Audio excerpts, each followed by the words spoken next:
가지 의미로 해석할 수가 있어요. 기다림으로 얘기하면은 이거는 조금 기다려야 돼요. 소축은 기다린다는 뜻도 있어요. 아직 기운이 모여져야 돼요. 모일 때지 쓸 때가 아니에요. 잠룡무령하고 이제 연결시켜도 좋은데 잠룡무령 아직 기운을 모으는 상황이지 쓸 상황이 아니에요. 근데 많이는 못 모아요. 그러니까 조금 기다려야 되는 상황이에요. 여자로 따지면 굉장히 그센 여자를 만난 상황이고, 예금으로 따지면 어떤 예금을 해야 될 상황이냐, 돈을 어떻게 해야 되냐 하면은 이건 자유저축을 해야 될 상황이에요. 정기예금 안 돼요.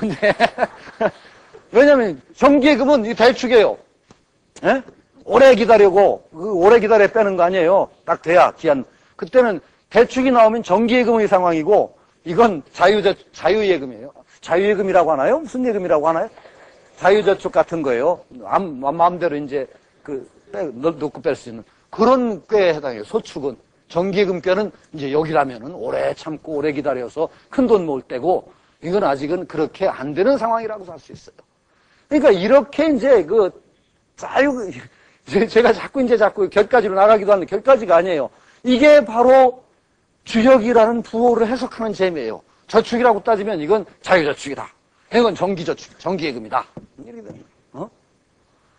풍이라는 그것이 양의 기운, 천의 강건한 기운을 모아서 때가 성숙할 때까지 일단 머물게 하고 있는 상황이다.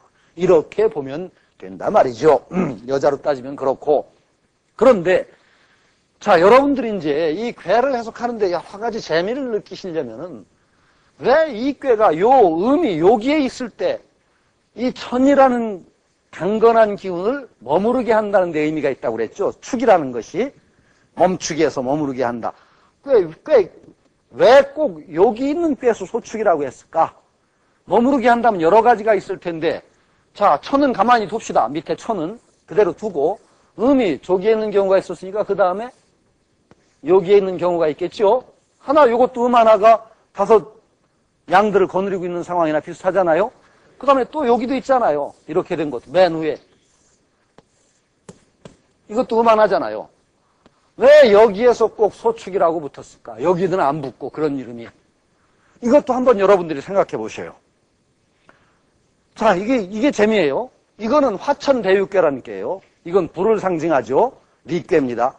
불이 하늘에 뜬 화천대유괴고, 요건 택을 못을 상징하는 연못, 택괴고, 이건 하늘이니까 택천쾌라고 해요. 이거는 머무르게 하는 게 아니라, 이건 정말 사장 노릇하고 있는 꾀예요. 이 꾀는. 이 자리가 어떤 자리라고 그랬어요? 예? 임금의 자리고, 요 자리가, 가운데 오 자리가, 임금의 자리고, 회사 같으면 회장 자리고 그러니까, 이건 여사장 자리예요. 여사장. 미녀 사장이 탁 사장 노릇하고 있는 꾀예요, 이건. 그러니까 이건 건의 기운을 꽉 눌러서 멈추게 하는 것이 아니라 남자를 막 부리는 상황이에요. 그러니까 이건 멈춘다는 이름이 여기는 적당치가 않아요. 그렇겠죠? 보세요. 요렇게 이제 앞으로는 요렇게, 요건 뭐냐? 멈추게 못해요, 이거로는 도저히. 왜? 양이 탁 치고 올라가서 위로 터져 나가는 상이에요. 폐가 터져 나간다는 뜻이 있거든요. 폐는 요 앞에 삼수를 붙이면 결이라는 뜻이 있죠. 해결한다. 물이 튀어지는 걸 결이라고 합니다. 물이 고여있던 물이 툭 터져서 나가는 게 결이거든요. 그 폐는 결의 뜻이 있어요. 그러니까 이건 양을 멈추게 못하고 오히려 양의 기운이 뻗쳐 올라가서 이 구멍으로 터져 나가는 거예요. 네? 이 구멍으로 터져 나가. 그러니까 이건 축이라는 궤 이름이 붙을 수가 없어요, 여기에는.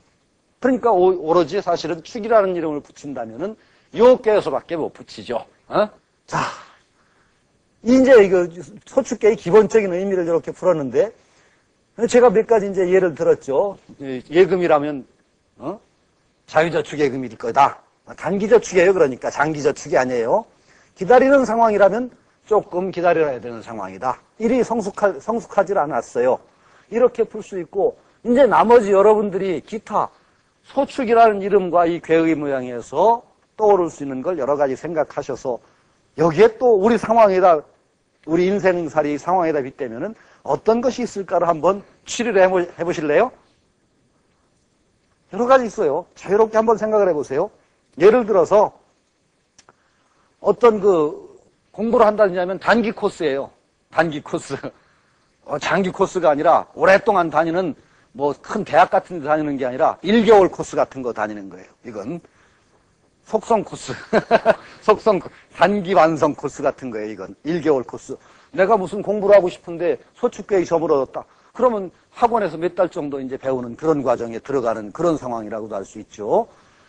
일단 자기를 성숙시키고 힘을 키워서 때를 얻어야 되는 것인데 이것은 오랫동안의 축적은 안 되고 잠시 그렇게 길지 않은 동안 힘을 모으고 축적해서 어떤 때를 기다리는 상황에 해당한다.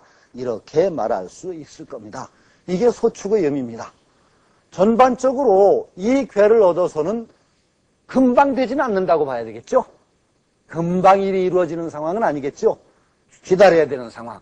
그러나 그리 오래 기다릴 상황은 아니고 또 자기가 뭘 위해서 준비를 하는 상황이라면은 오랫동안 준비할 상황은 안 되고 어떤 단기 코스를 통해서 힘을 쌓고 준비를 해서 다음에 그것을 활용할 때를 기다리는 상황. 어쨌든 간에 응축의 상황입니다. 쓸 상황이 아니고 모으고 축적해서 그 다음에 쓸 때를 기다리는 상황이라고 말할 수 있다. 이렇게 소축계의 전체적인 뜻을 얘기할 수가 있겠습니다. 이렇게 하면 재밌잖아요. 재밌다고 해주세요. 재미없더라도. 정도. 진짜 재밌다고 이제 저는 생각하고 있습니다. 자, 그러면은 요 소축계의 오늘은 괴사풀이를 중심으로 하겠습니다. 괴사가 어떻게 나왔느냐? 괴사를 중심으로 해서 쭉 풀어보겠습니다. 제가 원문을 일단 읽어만 드리겠습니다. 소축, 형, 미룬부루, 자, 서교. 이것이 괴사입니다. 번역을 해드릴게요. 소축은 형통한다. 형통한다. 일이 형통한다는 거 쭉 뻗어나가서 이루어질 수 있다. 그 다음에 하늘에 먹장구름이 가득 찼는데 미룬, 빽빽하게 하늘이 구름으로 찼는데 아직 비는 내리지 않는다.